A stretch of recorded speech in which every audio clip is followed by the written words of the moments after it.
Well, welcome back. Our first guest shared the importance of taking care of your health.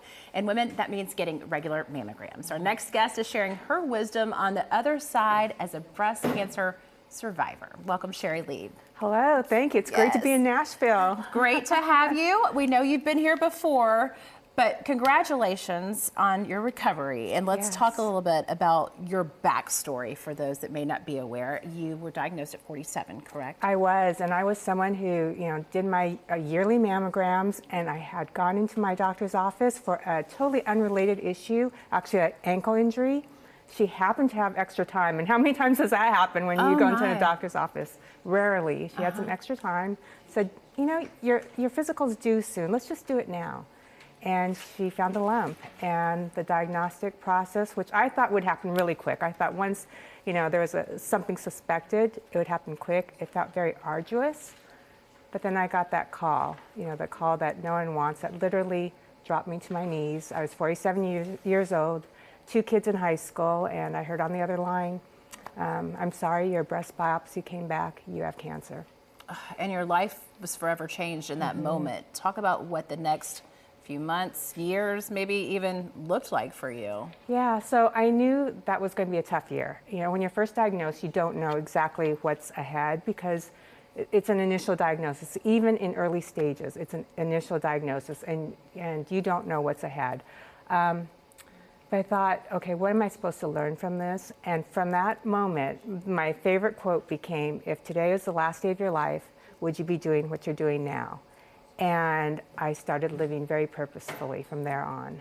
I love that. Well, congratulations on 6 years now. And with that in mind, that's what kind of led you to this really cool project, 50 States Project, where you made intentions to go have great conversations with a woman in each state. Can you walk us through that project? Sure. Well, I had never traveled the U.S. before. I've been fortunate to travel a little bit internationally, but not the U.S. So I thought, okay, I need to do this now if I'm going to do it, because a lot of the travel was on my own. I thought, what would make it interesting? I could visit monuments, right? And then I realized, the people are what makes places interesting. So I thought, how about if I meet with either a stranger or somebody I had lost contact with decades ago, or maybe briefly met once before. And I ended up with 50 women, 1 woman in each state, and I traveled and shared a meal with that person. I love it. We're seeing images now from your travels and some of these women that you met. I mean, how did you even did you just contact them like, hey, I'm a stranger and I want to meet you? Like, how did this unfold? Yeah, well, so I was able to get 21 states on my own initially, and it was some, like, for instance, Indiana, my website designer. Worked with her for 3 years, never met her in person. So she was one of my contacts, and there are people like that. Or maybe, you and I meet today, and I contact you and say, hey, I would like to sit down and get to know you.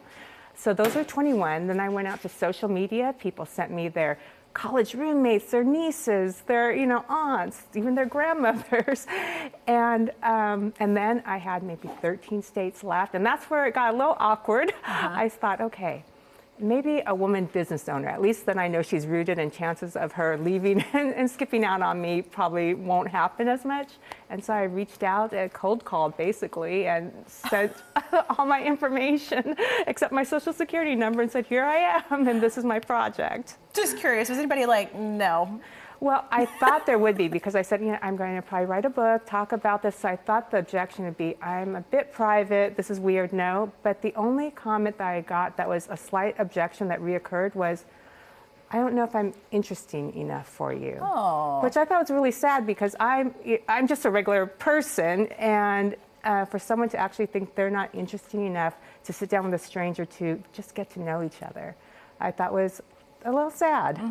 Well, now you have some fascinating stories. I know some that were pivotal in your perspective today, and you're putting these together for a book. Yes, correct. When can we expect that? It releases February 13th, 2025, called Table for 51.